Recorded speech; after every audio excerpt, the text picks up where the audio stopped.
पानी के बाद जो दूसरा सबसे ज्वलनशील मुद्दा है वो है मिट्टी। हमारी भूमि लगातार खराब हो रही है। खराब हो रही है मतलब जमीन में, जैसे आपने एक हाथ में तो रेत ले लिया, पेशाब पड़ा हुआ है पूरा, और एक हाथ में गोबर की खाद ले ली। इसमें जीवाणु है, बायोमास है।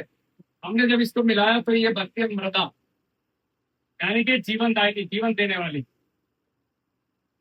ना अकेले इसमें कुछ उग सकता है, ना अकेले इसमें कुछ उग सकता है। सूक्ष्म जीवाणु, बायोमास और पत्थरों का चूड़ा, ये मिल करके बनती है मिट्टी, जिसमें दाना डालने के बाद जीवन उत्पन्न होता है।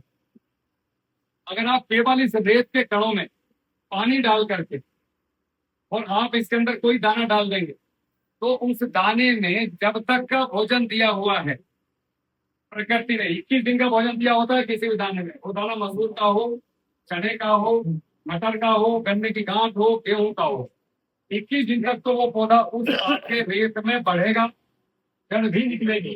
लेकिन जैसे ही दाने में भोजन खत्म हो जाएगा, ये पौधा भी मर जाएगा, क्योंकि इस रेत के अंदर कोई पोषण ऐसा नहीं है जो अवेलेबल फॉर्म में हो। इस रेत में रहते हैं सूक्ष्म जीवाणु, रहते कहाँ हैं?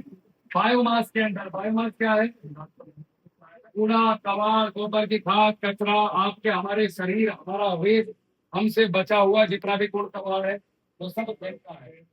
आपकी झीली कटी, आपकी झीली कटी, पानी पानी ठंडा मत लाना बेटा। आपकी झीली कटी, झीली कटने के बाद पूरा आपने बेच दिया, तो खेत का क्या है भाई ये बताओ मुझे। सब कुछ तुम्हारा, खेत का क्या? आप खेत को बदले में दे रहे हो कृत्रिम रूप से nitrogen, phosphorus, potash, zinc, sulphur ला के। वो खेत का भोजन नहीं है, वो फसल का भोजन था जो आपने दिया। खेत का भोजन है जो खेत से निकल रहा है, वो वापस खेत में जाना चाहिए। अगर ऐसा चक्र नहीं बनता तो लगातार आपकी जमीन का बायोमास कम हो जाएगा। बायोमास कम होने से क्या होगा? ये सूक्ष्म जीवाणु बायोमास में रहते हैं, तो जैसे जैसे बायोमास कम तो सूक्ष्म जीवाणु भी कम, और जितने कम उतना ही पोषण मिलेगा। तो फिर आपको अलग से पोषण ला करके आप इस किसको देते हो? कौन दे रहे हो? क्यों दे रहे हो? जमीन में बायोमास कम है, बायोमास कम है तो जीवाणु भी कम है। यार ये गलत बता रहे हैं, थोड़ा लोग तो ये आपका क्या करेगा? और प्रकार से मिला देगा, कोई प्रभाव नहीं। आपका जैसे जैसे बायोमास कम होगा तो सूक्ष्म जीवाणु भी कम होंगे, तो भोजन भी कम होगा नेचुरल तौर पे। जैसे जैसे खेत में बायोमास बढ़ेगा, सूक्ष्म जीवाणु बढ़ेंगे, तो बाहर से भोजन की जरूरत नहीं पड़ेगी। मेरी बात समझ रहे हैं? आपके घर में गैस कम है उदाहरण के तौर पे, और घर में डब्बे उब्बे भी सामान है ही नहीं घर में, जबकि आपके बैठक पे या घेर में वो सारी चीजें रखी है, सिलेंडर भी है आपके पास, आपने दाल दूल सब खेत में उगा रखी, आलकस कर रहे हो यहाँ तक लाने का, पास में दुकान है नजदीक में, घरवाली को बोल रहे हो यार जाकर उससे ले आए, गर्मी हो रही मैं नहीं ला रहा, और बाजार की नकली दाल खा रहे हो और अपना शरीर खराब कर रहे हो। ओरिजिनल तुम्हारे घर में अपने कुआर की दाल कहकर रखी है। मेरी बात समझ रहे हो? हमारे पास जो जीरी, आप क्या जीरी बोलते हैं, मेरे यहाँ धान बोलते हैं, तो धान की कुराल है, वो तो तुम्हारी है ना भाई, उसे जमीन में दबाने में क्या जा रहा है? ये जमीन में दबाने वाला काम हनुमानगढ़ के किसान है अनिल रेवाड़, इतनी जैसे ही उन्होंने 90 एकड़ में किया मेरे कहने से। तो पहले तो उन्होंने धान दाप दिया, कुराल जितनी थी पूरी, तो हंस रहे थे, बोला पागल हो गया, तेल घूसता फिर ट्रैक्टर में, इससे क्या होगा? फिर उन्होंने गेहूं का भूसा दाप दिया। आज जो उनके यहाँ पे उत्पादन आ रहा है ना भाई साहब, वो 12.5 से 13 लाख रुपए खर्च करते थे पेस्टिसाइड, फंगिसाइड और कीटनाशक में और न्यूट्रिशन मैनेजमेंट में। वो काम उनका 2 लाख 2.5 लाख के आसपास में खत्म हो रहा है। 10 लाख रुपए की बचत मायने नहीं रखती किसान के लिए, और 4 लाख डाल के फार आ जाएगी। बढ़िया पुरानी वाली जो कहाँ जा रही थी वो पैसा बाहर, वो पैसा अपने घर लगाओ, 10 लाख की तरफ भैंस खरीद लो। तो इतना पैसा बर्बाद हो रहा था, और इसका फायदा ये हुआ कि उनकी जमीन का जो बायोमास कार्बन था वो बढ़ा। एक डॉक्टर साहब आए थे मेरे पास, हम लोग आए थे, देखो हमारे पास आए तो उनका 0.25 बायोमास का बल था, आज 0.65 है, लगभग 1.25 साल के अंदर अंदर। क्योंकि मैं मार्केट की फीलिंग नहीं लगा था, गणित को समझ लो, आप लोग भी आगे नहीं लगाओगे।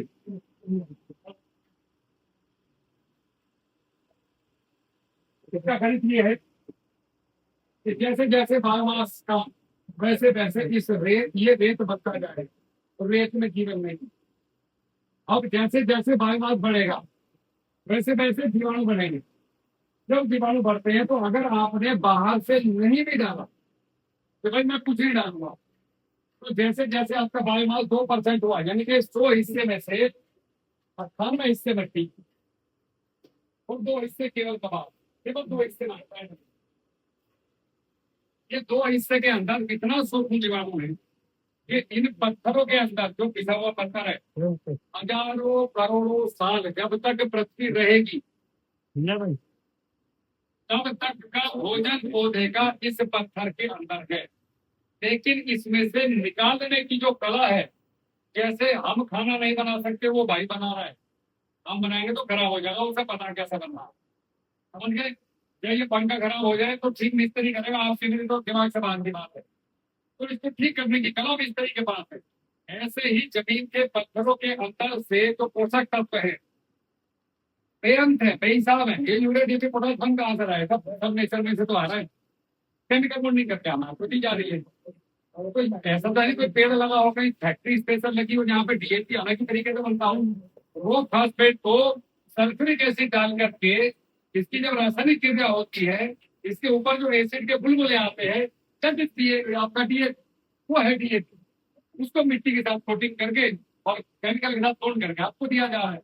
वो बॉन्डिंग आपके सूक्ष्म जीवाणु तोड़ नहीं पा रहे, 80% फिक्स हो रहा है। जैसे जमीन में कार्बन बढ़ेगा, जीवाणु बढ़ेंगे, बॉन्डिंग ऑटोमेटिक टूटेगी, अवेलेबल होना शुरू हो जाएगा। अब से 20 साल से अब तक का डीएपी खेतों में पड़ा हुआ है, सोलेबल नहीं हो पा रहा है, घुलनशील नहीं हो रहा है। घुलनशील कौन करेगा, यही जीवाणु। तो आपके खेत में बायोमास बड़ा, जीवाणु बढ़े तो कहाँ डीएपी की जरूरत पड़ने वाली है अगले 5-7 साल 10 साल। इतना पड़ा है, पहले उसे घोल के दे। तो जैसे जैसे जीवाणु बढ़ेंगे वैसे वैसे आपकी जमीन ठीक होती जाएगी, और 1 साल में लगभग 25% खाली ये सूक्ष्म जीवाणु आपके नाइट्रोजन के एजिटोबैक्टर, एसिटोबैक्टर, राइजोबियम, फाइब्रोस्टिरम, आपका पीएसबी, केएसबी, जेडएसबी, एसएसबी और डब्ल्यूटी, जिंक के, सल्फर के, पोटास के, डीएपी के, मतलब फास्फोरस के, डीकम्पोजर के और नाइट्रोजन के 4 बैक्टीरिया, ये आपके सारे मिला करके पौधे के अंदर जो जितना भी भोजन की जरूरत है प्राकृतिक रूप से देने की क्षमता रखते हैं, मगर शर्त हो गई है कि बायोमास 1.5 से 2% चाहिए था। अगर नहीं होगा तो दुकानों के चक्कर काटने पड़ेंगे, और कब तक काटने पड़ेंगे, 2030 में नारियल फूट जाएगा। श्री गणेश के चीनी बोई 3 से कल भी मुझे वो भाई बता रहा था कि मेरे वो इतना इतना हो रह जाता है जी, क्या दो तरह बता रहे थे। उसका कारण यही है, बाद में वो हल्दी के घाटे जम जाती है आपके ऊपर। बीमार आदमी जिसका इम्यून पावर कमजोर है उनको सो जोखो है। यहाँ भी कई लोग ऐसे होंगे जो सोच रहे होंगे कहाँ फंस गया यार इस गर्मी में।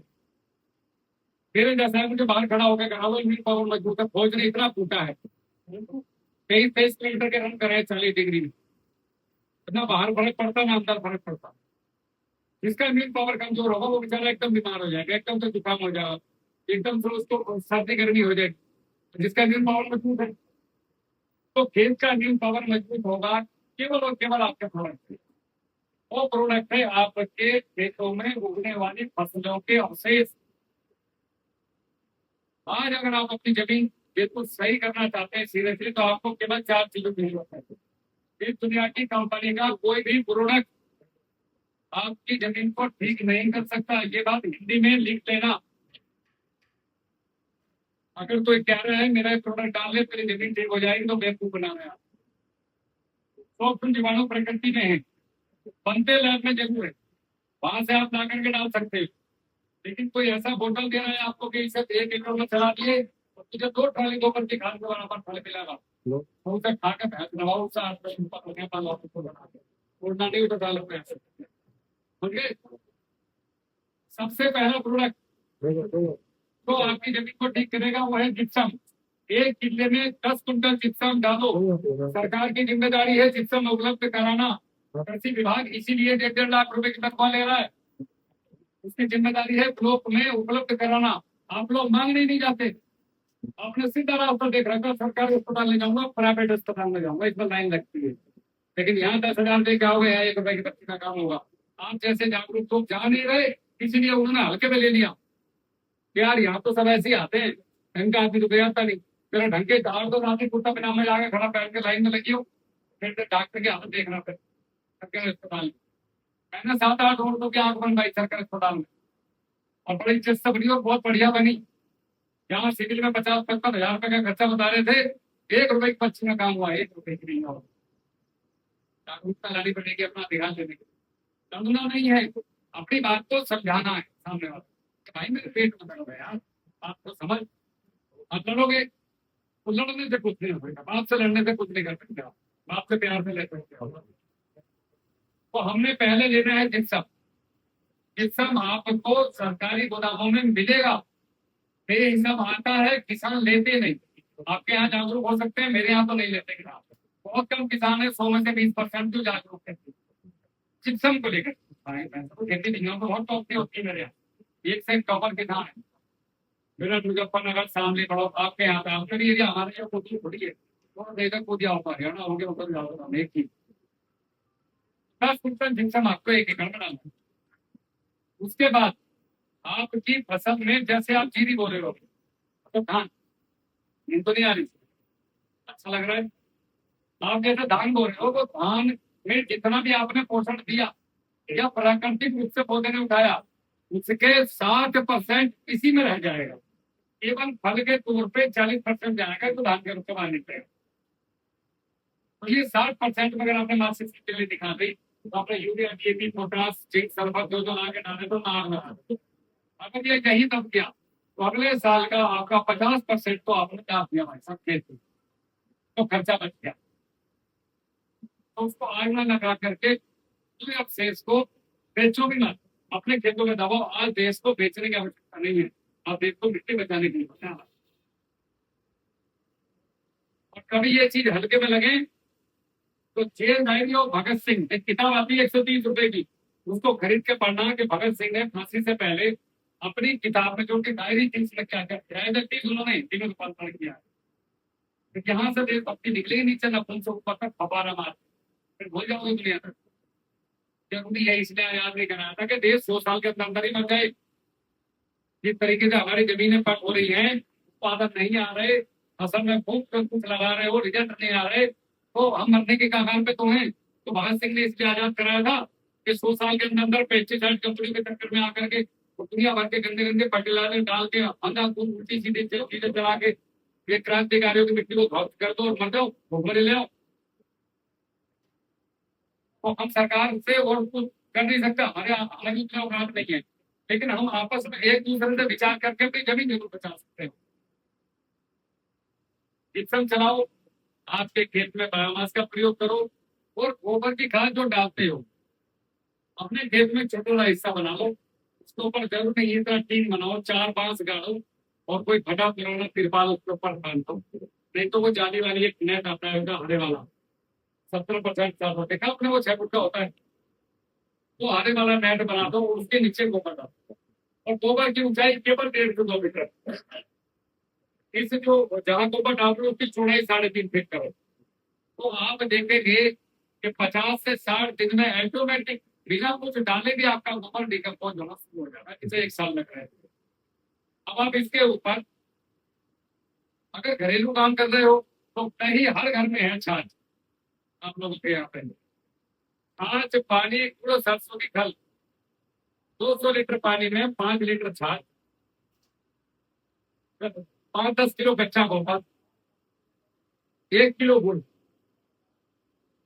1-2 किलो सरसों की खाद, ये सब मिला के और आप इसे जो है सीधा गोबर के ऊपर छिड़क। या हमारे यहाँ से किसान कार्यशाला से जो इसके पास भी है भूमि आता है, जिसमें ये नाइट्रोजन, फास्फोरस, पोटास डिकम्पोजर के जीवाणु में, आप उसको भी डाल सकते हो। आपको कृषि विभाग में भी निकम भोजन मिलता है, लोकल में भी दुकानों पे मिलता है, कहीं से भी ला करके, नहीं तो हमारे यहाँ से मंगवा लो, सबसे सस्ता 1 रुपए का। वो लेकर के आप इसके ऊपर डाल दो, 2 से 3 बार पलट दो, आपका घास बर्मी का पोर्ट में तब्दील हो जाएगा। और ये खाद 250 कुंटल लेकर डालने की जरूरत नहीं है, एक किले में 250 कुंटल डालने की आवश्यकता नहीं है। केवल और केवल 30 कुंटल डाल के मुझे रिजल्ट बताना कि राहुल भाई कैसे करता है। 20 से 30 कुंटल अगर आपने डाल दिया, आपको ऐसा लगेगा कि पता नहीं खेत में क्या चमत्कार हो गया। वो कुछ नहीं, जो चीज थी वो सही तरीके से। एक हरी खाद, अगर आप अपने खेतों में हरी खाद नहीं लगा रहे हैं तो आप अपने आने वाले बच्चों का भविष्य बर्बाद कर रहे हैं। इस दुनिया में खेत को सुधारने का सबसे जो तेज तरीका है वो है हरी खाद, जिप्सम, बायोमास।